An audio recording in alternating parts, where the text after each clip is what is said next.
Hello, everyone. Welcome to the DMV Business Show. I'm your host, Otto Sevilla, and today my special guest is Marc Steren. Marc has a studded resume. He is the founding director of entrepreneurship of the University of Shady Grove. He's also the co-director of Incubator at Georgetown University, and some of his students have presented on Shark Tank, Techstars, and other incubators.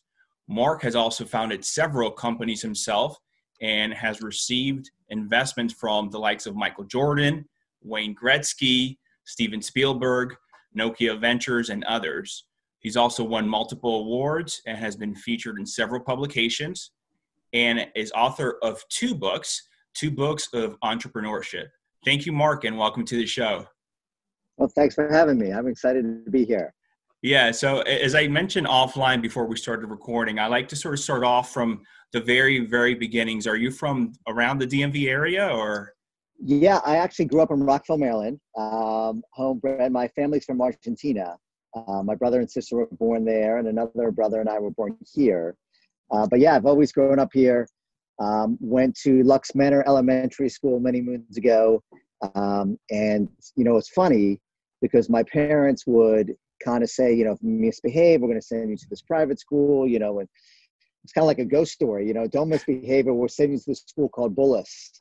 So I, of course, misbehaved, went to Bullis in 5th grade, and it was probably the best thing for me, you know, really kind of put me into shape. And it's funny how the world goes full circle. You know, when I sold my last company in 2012, not to jump ahead, I actually came back to Bullis and started their entrepreneurship program. And that was a great experience as well. So yeah, I'm a DMVer. Love this area and have been in here for a long time. So Marc, your family is originally from Argentina? Yeah, they're from Rosario, Argentina. Okay. But you weren't born there. You said two of your siblings were born here and you were born here, right? Yeah, so another brother and I were born here. My brother and sister, my older brother and sister were born there. Are you fluent in Spanish? I'm curious. I know it pretty well. Part of the Hispanic Chamber of Commerce. One of my businesses were restaurants, and many of my employees from back of the house were from Puerto Rico or El Salvador, and they didn't speak a lick of English, so I had to put my Spanish skills to test. Okay, so growing up in the household, was it mostly Spanish speaking, English speaking? How was it growing? 4 siblings, right? 4 siblings. Yeah, so it was mixed. So, you know, even now my mom will leave messages in Spanish and my wife will be like, hey, you know, I don't know what she just said, but your mom just called. So it's a mix. You know, the beautiful thing is, you know, they shared their culture with me, and, you know, it's something I'm trying to do with my kids. Oh, that's great. Do you still have family back in Argentina? Yeah, most of my family's still in Rosario or Buenos Aires, which is my favorite city in the world. You know, funny thing, you know, I was there for about 5 weeks backpacking, and I said, Pop, you know, we should bring espresso back to the United States. He's like, man, gringos don't drink espresso. They'll never like it. And what happened, this great guy, Howard Schultz, you know, kind of mixed it all up, put a frappuccino kind of Americanized this great product. You know, as you know, many Argentinians actually have Italian descent, so the espresso is awesome. You know, but it you know, it kind of opened my eyes and the possibilities. You know, I love my parents. I love what they gave me, this entrepreneur spirit, but it also taught me, you know, there are opportunities. You do have to go for things. And it was just kind of neat to see, you know, this great drink that Howard Schultz and other companies have really just kind of, again, it's like we call it clone products, you know, something that existed elsewhere, brought it to the States and kind of did an American twist to it. So it's neat to see. Marc, you just mentioned your parents taught you about entrepreneurship. So did they have their own business here or? Yeah, well, my father immigrated here as a doctor. And actually he was got a residency at Mount Sinai. So he flew into New York. Problem is, it was the Mount Sinai in Chicago. Didn't have any money, had to take a bus to Chicago. And it was that spirit of just, you know, leaving things behind. They didn't have any money, you know, typical story that so many colleagues have gone through, and just made it on their own. But he taught me that, you know, you have to set sail. You have to leave your, feet off the shore, however that saying is, and just taught me that spirit of just, if you want it, you have to go for it and don't expect other people to give it to you. And it's just been great. And I appreciate that. Yeah. I'm on you mentioned 2 books. On my 3rd book, and I really dedicate that book to that spirit that they gave me. Well, what's the, not to jump ahead, but what's the 3rd book about? Yeah, it's called School Culture Fit. Thank you for plugging it. It's basically, I'm an educator now, and I think that education institutions could use a lot of the business principles that you and I and other colleagues use on how to run an organization, how to hold people accountable, and really how to find your purpose, right? What is your real purpose, and to permeate that in throughout your entire organization. So it's really embedded in everything you do, from the students, the faculty, the janitors, the bus drivers, the alumni, parents. So they're all living this one great purpose, and everything you do can fall back and revert to the purpose as to why we're teaching these kids. And as a community, if you're all on that same page moving forward, man, you're onto something special. So we really bring in some IO psychology, some business organizational themes, and really try to help our colleagues to do better. I know we can do better. I know I can do better to help our students. Yeah, we can all do better. And that's great that you're incorporating this in the school sector, which is very much needed. Yeah, schools are great. And, schools tend to get bad rap, especially now with the pandemic. And these are people who are, selfless, who are dedicating their days to help others, right? It's really noble. And sometimes in that pursuit, you forget about it. So if, as we as administrators need to always remind them and everyone in the community that we are here to help students, right? And if we live that, that's not on the teachers, it's on the administrators to help them find their purpose again. And so that's what I want to do. And there's so many great business principles, jobs to be done, lean methodology, design thinking that really we can take from the business community and embed it into schools. Marc, just to rewind, you mentioned Bullis played an important part in your upbringing, but before that, your parents would always tell you if you misbehave, you're going to private school. So what is it that you did that ended up making you go to? I can't remember. Probably something not the best. And my parents, there's a special old worldliness to them. Of what mom and pop say goes, and my father would never yell. It was always the logical explanation of what should be right and what is wrong. There was no ambiguity. Something I try to live by. I don't think I always do. And I'm sure I crossed that line, and rightly so. And there were no excuses. If these were the consequences, this is your action, and there's a clear consequence. They made it clear to me. As a 4th grader, I pushed it. And next thing I know, I was in Bullis. But the lesson stuck, right? I don't even remember what I did, but I knew that actions have real consequences, that I don't live in a vacuum, that, people will hold you accountable. And more importantly, something they taught me really well is that I need to hold myself accountable.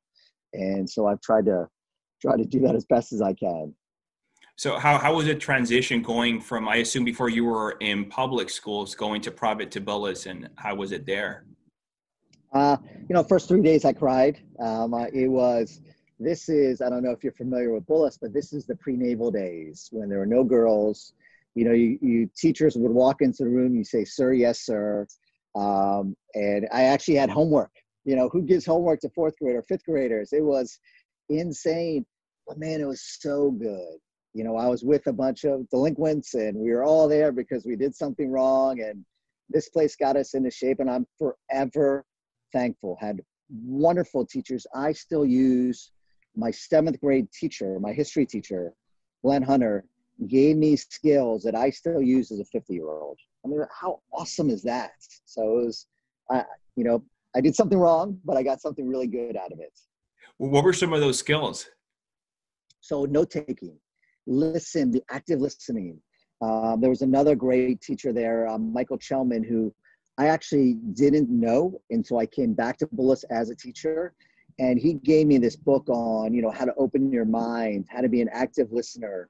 I think he calls it the green philosophy. And it's things, it's a bit of stoicism. It's a bit of, how to listen, how to, how to have constructive conversations. Can you imagine that in today's society, where you listen to someone and really try to be empathetic? And it was beautiful.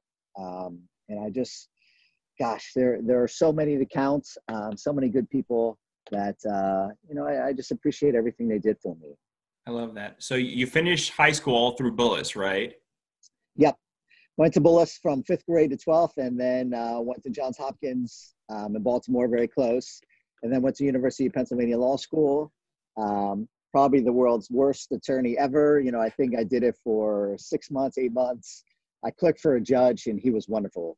But then, a friend of mine, and he was from PwC. We wanted to get out of the business, and we wanted to do our own startup. And the next thing you know, we had our own startup, and it was great.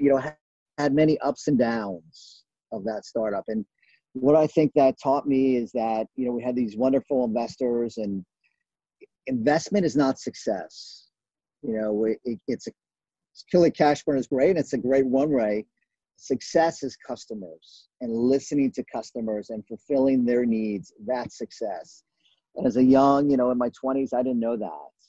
And it took me many, many years to realize that, success is, serving others. And that's why entrepreneurs, I think, are the greatest, most altruistic people in the world, because they serve others people's needs, right? And, you embed that into your organization, you're onto something. So that was cool. We actually sold to another Nokia company for, there are things that we did then in 1990s that they're doing now, which is pretty satisfying. But, we didn't really know how to run a business. Life lesson, it was great. And then it was a lot of fun, just an incredible experience. Marc, I love that statement you just said, that success is not about the investment or raising capital. And even nowadays, what is this, 20, 30, 20 plus years later, you hear it all over the news. XYZ raised funding B or round C, 30 million, 100 million, valuation, $1 billion, the unicorns. And it's just about the next round and all the VCs coming. But you said that there's more to it. There's the business, the basics. Yeah, man, there's the basics, and it's a great barrier to entry, to be honest. You hear that NEA or one of these great venture capital firms invested X amount of dollars in an organization. It can put a little scare in other organizations. But the reality is it's runway, it's cash, it's great advisors. But the business, the core of the business, is finding those needs, finding those problems, solving their problems in such a manner that you make their lives better. And if you can't make their life better, you're going to go out of business. Doesn't matter how much money you get. And we've seen organizations that have raised $500 million and gone out of business because they didn't fulfill that need. And that's really what we focus in on as being as a professor is, what is that problem? How can we make their lives 3 times better than it already is? And you keep pivoting until you find that awesome solution. So that first business with the partner, what was it exactly? It was RFID mobile ticketing and loyalty systems. We sold the company back in 2001, I believe. So it was some neat stuff. Bluetooth was just being on the horizon. People didn't know about Bluetooth. The notion that everyone walked around with the phone didn't exist. I mean, I still have that BlackBerry on my hip. I don't know, you're probably too young to remember that, but it was things that we were building for ourselves. We didn't really listen. We had sports teams sign up. We didn't listen to that customer and really satisfy their needs, and we could have. And it's just such a great lesson. So that's where we are today. So you sold that, and then what happened afterwards? So then we did, my group did restaurants. We did restaurants actually in central Pennsylvania. And, and this is when I really started to learn how to become a good business owner. In the mid 2000s, I had multiple restaurants, many employees. But I didn't have a pulse of the organization. I had multiple chains, and, I was out every day working, not spending time with the family, not understanding who I was trying to serve. And The business really took a downturn. And, when the recession occurred, 2008, people no longer had money, and I didn't have the fundamentals down. We lost some of that business. We eventually regrouped, went to the point where I consolidated and had a great business when we sold in 2012. Just awesome. And we sold it back to a publicly traded company. We finally understood that arc. Went through failures, closings, didn't know what we were doing, and then finally understood how to run an organization. Just at the very end, the pinnacle, that's when I knew it was exit. Revenue was back up, things were great. I told my wife I wanted to spend more time with the kids and spend more time with the family, write books and teach entrepreneurship, teach these valuable lessons that I've learned, and hopefully give that knowledge back to kids, back to students. Marc, what was it back then when you said you were hitting the pinnacle, was it something that clicked, or what was it that aligned and it made you? It's such a great question. We learned how to delegate. I would go into one restaurant, into another restaurant, into another store, and try to see and take over shifts. And the reality is you have to empower your team to lead, right? If you're leading your team on every moment and every decision, then you are not scalable. You just build a business for 2 people or 5 people. When you have 150 employees, you need to be able to delegate, get out of the way, and within that framework, empower them to lead. And that's what we did. I had a great operator who at the end of the business, was running things. I mean, he was the one running the business. I took myself out of the business, was more a CEO, and he was really the COO. And that was hugely helpful. That was one component. And the second component was, I used to surround myself with yes people and people that look like me and were similar to me. And by the time we left, my management team were 70%, we're Hispanic, but 70% Hispanic and 70% female. People from, again, Latin America, females that had just had different perspectives, smarter than me, and it was just better. So empowering, building diverse teams was just great. It took me 30 years how to run a business, but I finally learned the goods. Better late than never. Better late than never. That's true. So when you sold it, was it multiple locations? How many locations did you have? We went down from 5, then we had to close a couple stores. Mm-hmm. And then at the end, we sold off another part of it. And at the end, we sold our last piece to corporate, to that publicly traded company. So that's how we went. We had successful sales in between, successful, bad closures. And then at the end, when we finally understood and our revenue was just taking off, that's when we finally knew how to run it. I spent less time in the restaurant than I ever did that last year. Wow. And this was all mostly located in Pennsylvania? These Central locations? Pennsylvania. Okay. Uh-huh. Okay. So that's where you were living at that time? Yeah, we moved. My wife's in-laws were in Central PA. My wife's parents, not my in-laws. Were in Central PA, and they, he was the CEO of a publicly traded company and really acted as my mentor towards the end of my career, end of my restaurant career. He's eventually, he's taught me real estate, many things that I didn't know. And we all need that. We all need that mentor. We all need that coach to help us be where we want to be. The restaurant's a very tough business. I have clients within the restaurant business, very thin margins. Yeah. Yes. It doesn't have to be that way though. And what I've learned is, again, just things that we've learned, the purpose, the feeling that everyone's on the same page. In many restaurants you'll go in and they're flying by the edge of their seats, it's not well thought. And this pandemic was an opportunity for some restaurants that pivoted and changed their business model to really accommodate this need. And others were, I don't know if stuck's the way, but they didn't have a framework in place to be able to adjust their business model. And you have to have a framework in place to empower your employees to serve the customer, and the customer needs will change, right? There, one day it's takeout, another day it's delivery, another day it's full service, fast casual. The Paneras and Chipotles of the world came along and really just kind of, found that need. That is not something that you think about once every quarter. It's something you think about every day. And that's why the owner of the business really needs to take him or herself out of the business and think about those needs and make sure you're continually serving those needs. It's a tough time for everybody. And I wish my colleagues the best. It is hard. But my advice is to take yourself out of it and think how you can adjust and move forward for the next 6 months, and really just crush it, because we need you in this economy. It's important.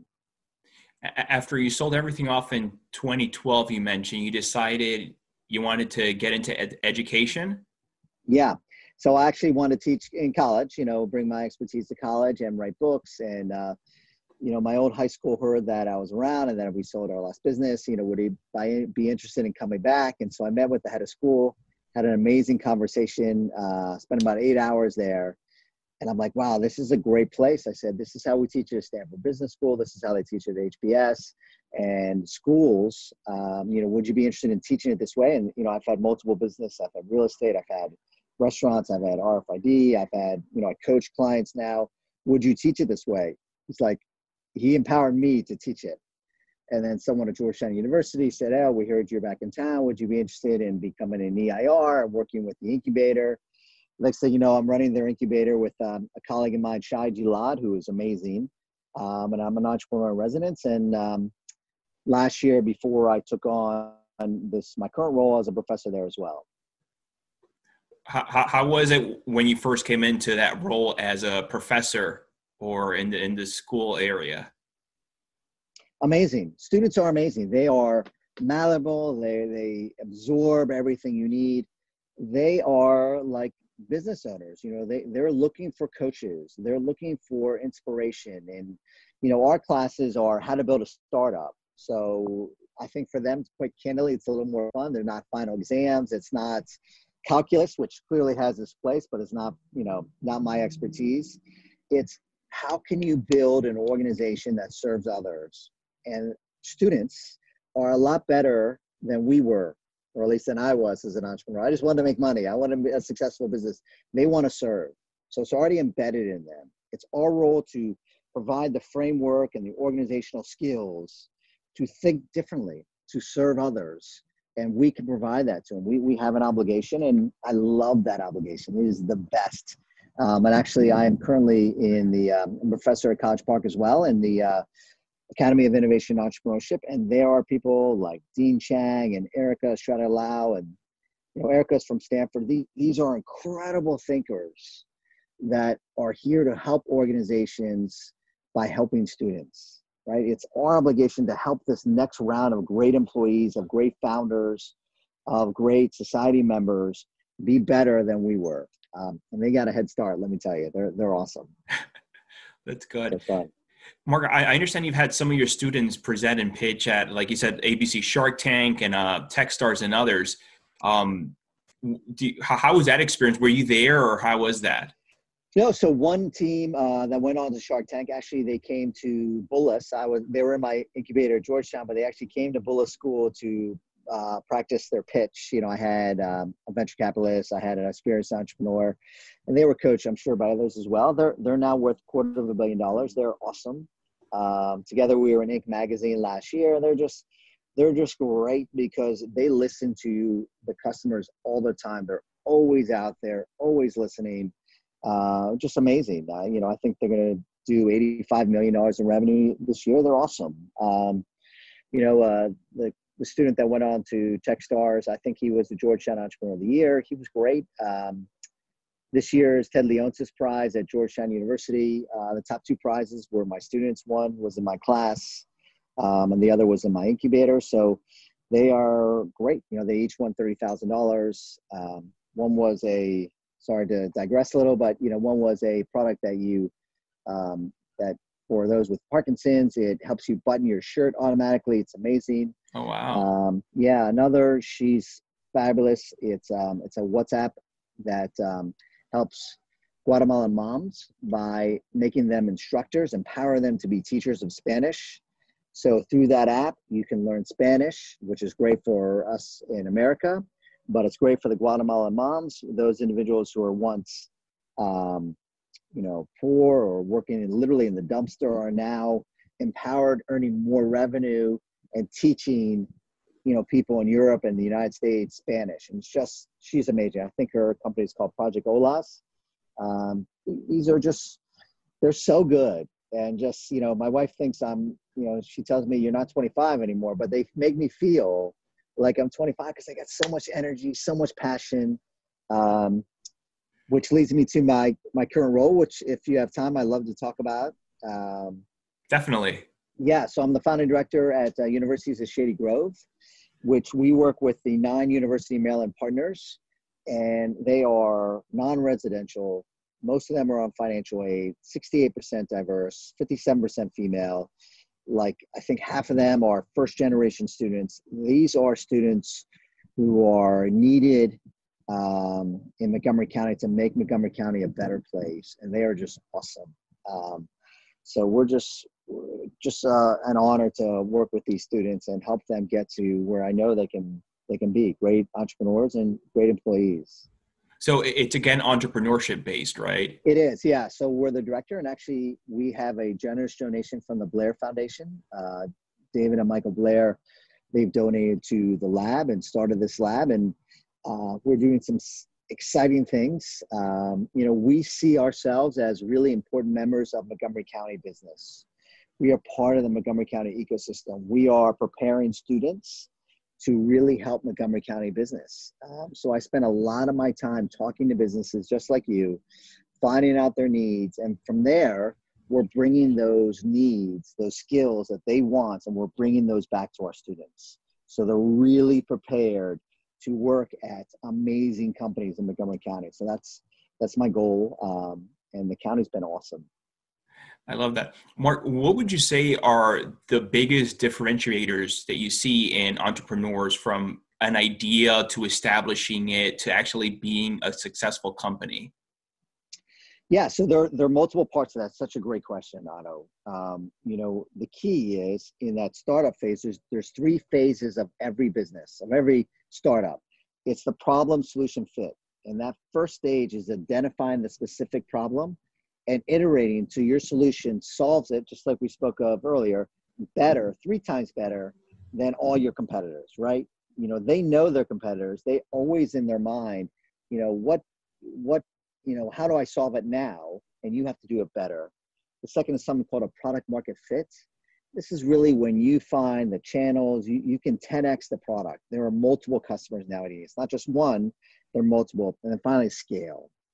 So as you go through this process, right, you're discovering the consumer needs, you're solving it for them, you're making it so you can scale it, and it's repeatable, right? And then the part of the organization that's important is you're empowering your staff to be leaders within their organization. So you're taking project management, and project management is doing, their thing within the framework you set up.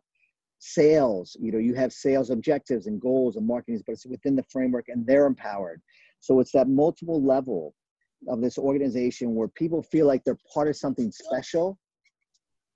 Sorry about that. We're out here in Florida. Part of something special. And it's awesome because you're empowering Sally to do that purpose that business exists. And you're not micromanaging her. And she feels like she's adding value. So, it's the 2 parts, serving the customer and making sure your employees feel valued and that they're adding value to your organization. Those are the key elements. We can talk about how you can, get the feedback loop and what it's like to talk to employees and all these things that are super important. But those are the 2 core elements. Now, if someone's just starting off, maybe it's just a solopreneur, just one person, or maybe it's a team of 2 or 3. And like you mentioned, I understand scale is obviously very important in forming that team and delegating, as you mentioned. What could they do as far as building that team, that infrastructure?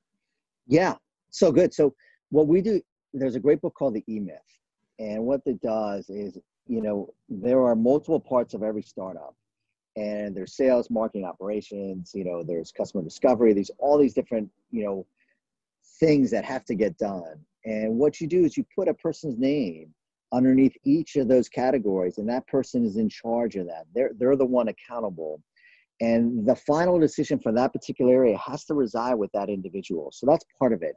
Really delegating organizationally wise who is going to do what. Otherwise, right, you know, when a venture capitalist comes in and they see Otto and Marc do the exact same thing, they're going to say, Marc, thanks a lot, but we already have one of you. Otto gets to stay and we'll, you know, start your next gig, right? You have to empower them to add value to the organization, right? And let them do it. That's number one. Number two is you need diverse teams. People talk about it, and then you look and there's 5 people exactly the same. You really need people who think differently than you.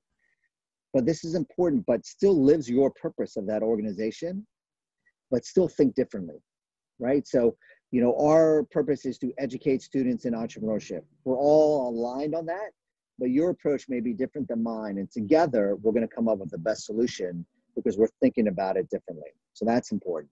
So those are important elements of your organization. And then that feedback loop, as if, Otto, if you're the CEO of a particular organization, you need continually to give feedback to your employee. You need to understand what the customers are saying, get their feedback. So everyone's clear about what that, you know, what we're trying to achieve. And then the last piece is the metrics piece, right? How do I know as an employee that I'm doing well? You set clear objectives. So every week I know if I hit these objectives, I am doing well. If I don't, right, I need help. And together, let's solve it so Marc can do better the next week. I love that. You mentioned earlier, Marc, as far as being different, doing something different than what's already out there. What if, going back to the restaurant piece, you know, there's a ton of restaurants in every major town or city. Is there, can they differentiate them in the cuisine, or what do you think there as far as something that's not a commodity, but you know, a lot of things are commodities, and there has to be a differentiation factor, as you mentioned. Yeah. So the commodity is, you know, a great point, you know, thinking differently, but what is the difference that matters to the consumer, right? That's the most important thing. Do they come to your restaurant because it's the best food? Do they come to your restaurant because it's the best customer service? Do they always want to see one particular waiter or waitress?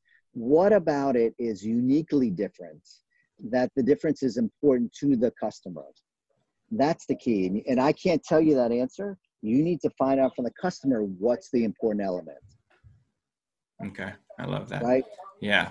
No, it's true. It's very true. Yeah. What would you say now, Marc, that drives and motivates you? Working with students. Love it. I do consult with schools. I do consult with students. I do consult with businesses. And those, you know, pay for the other things. But I love being with the kids. They are so energetic. So, you know, just, they got life, man. Like, they are the juice that keeps the world going. And they are the best. I love working with, from MBA students to college students to high school students. They're the juice. There's nothing better than working with a student and for them to give you a call back and say, hey, professor, you know, I really appreciate this. It was so wonderful.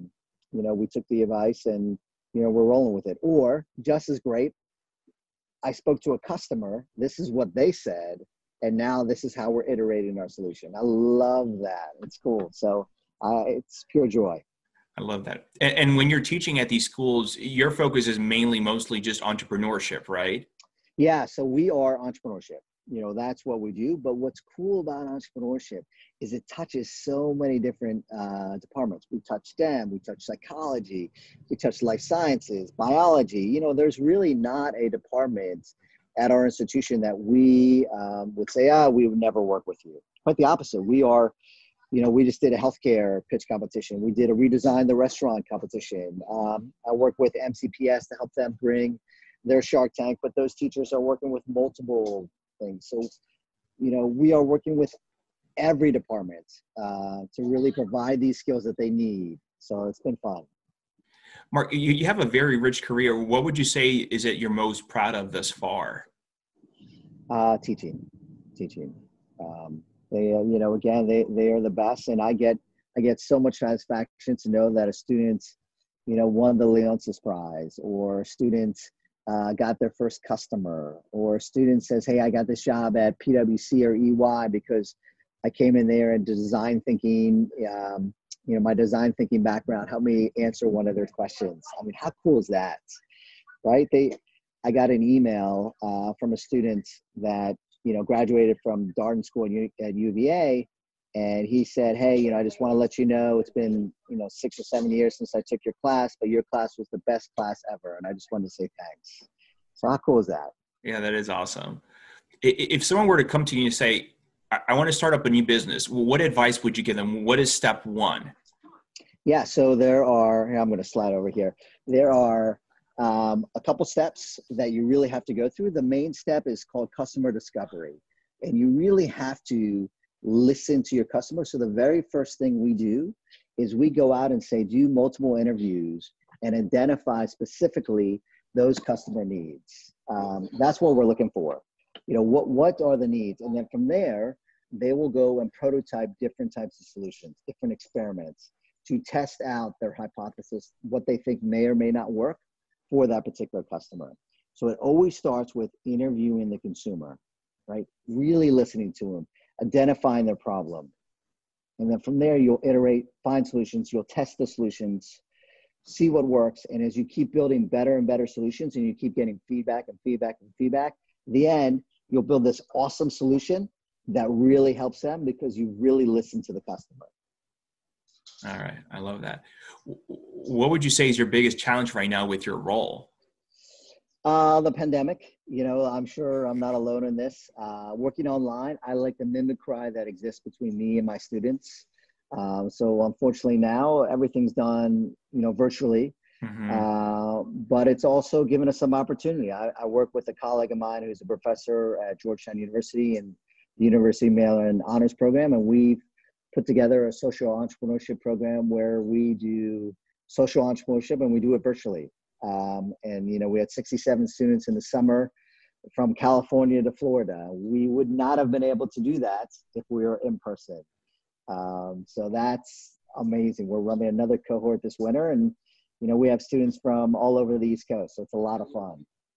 Oh, that's great. It's amazing. Yeah. Knowing what you know now, is there anything you wish you would have done differently before? Please, Otto, the podcast wouldn't cover it.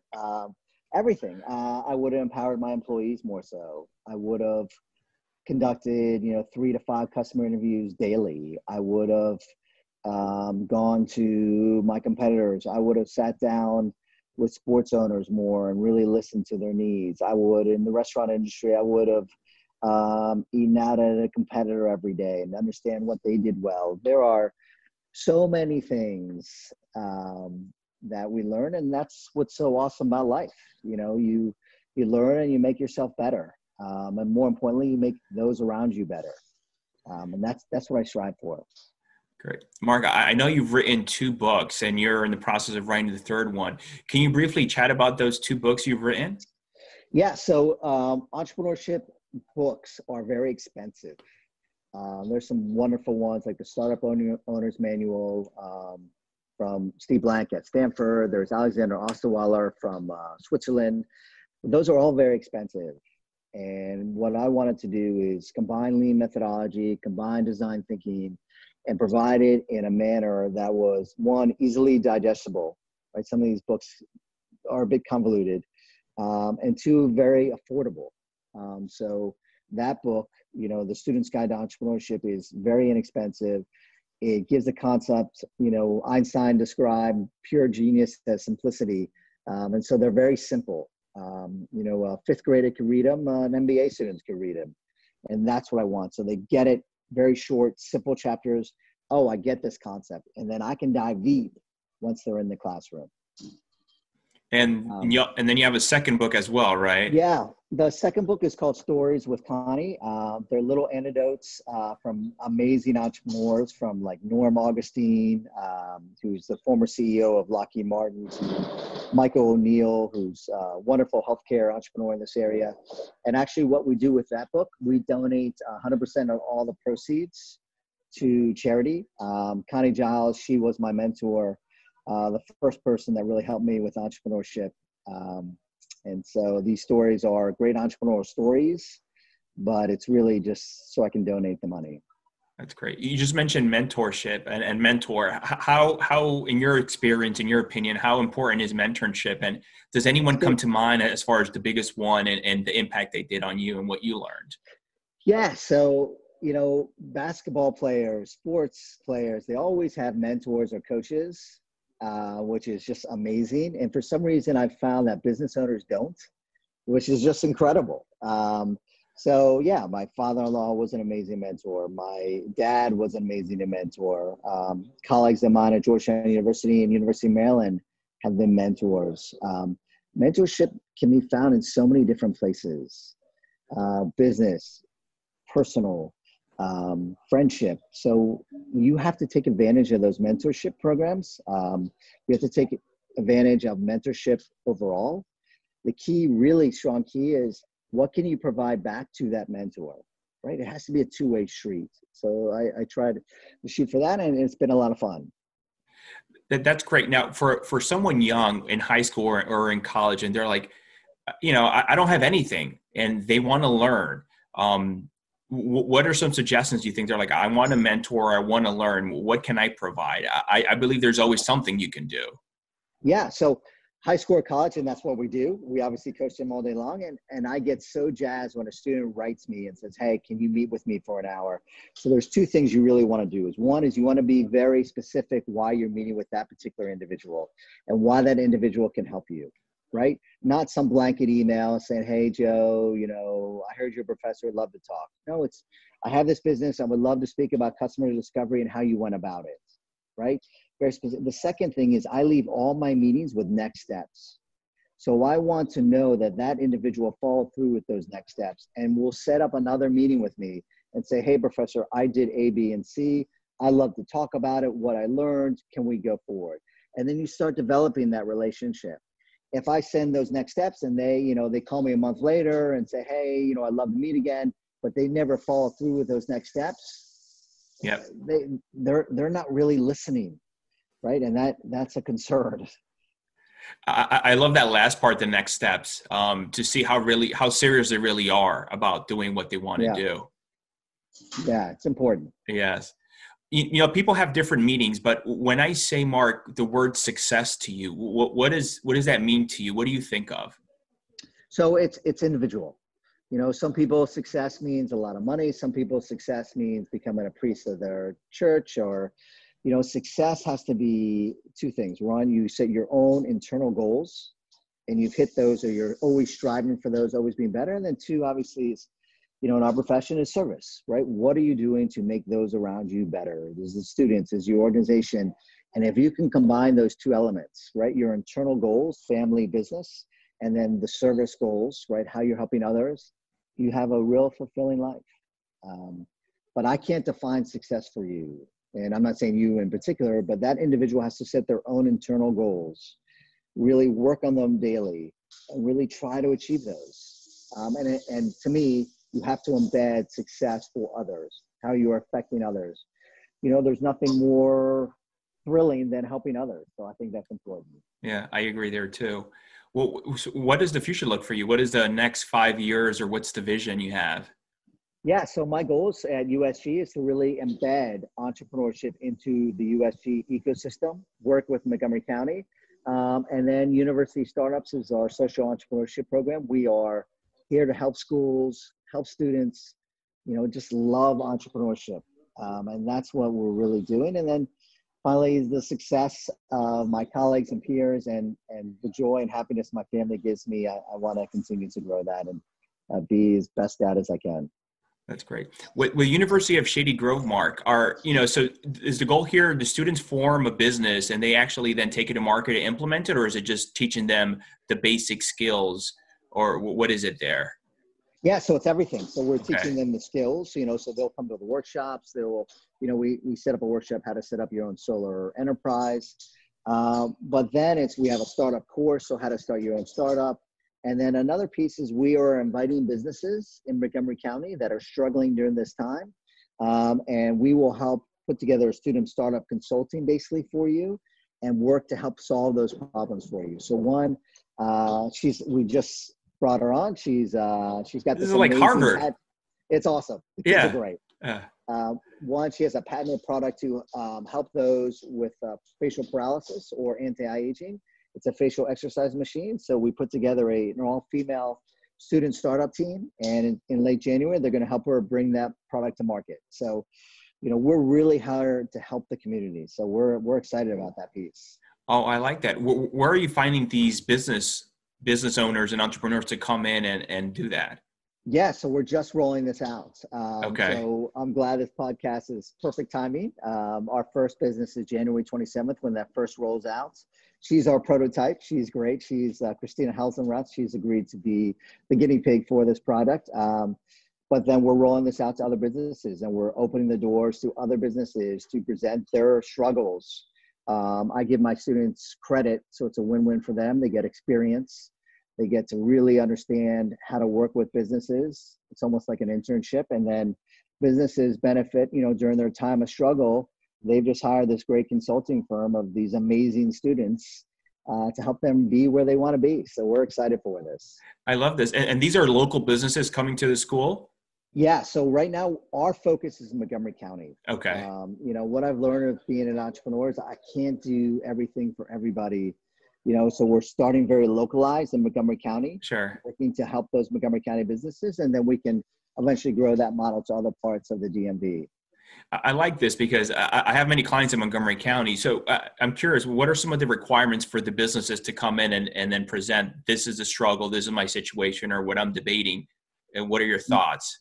Yeah, so it's all types of businesses, and that's what the beauty of USG. USG, I have engineering, life sciences, biotech. We have it all. We have 9 universities that participate at USG. So we have dentistry. We can do literally any problem, anything that you need. It has to be an established business, and it has to be local in Montgomery County.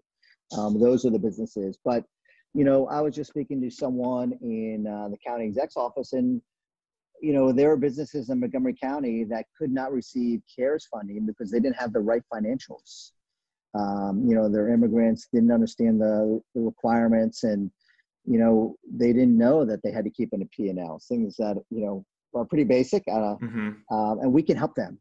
There are biotech companies we can help. There are life sciences companies we can help. We can help, I've worked with tech companies. I've worked with, 150 startup teams over my time as being an entrepreneurship coach. We really kind of seen almost every single business.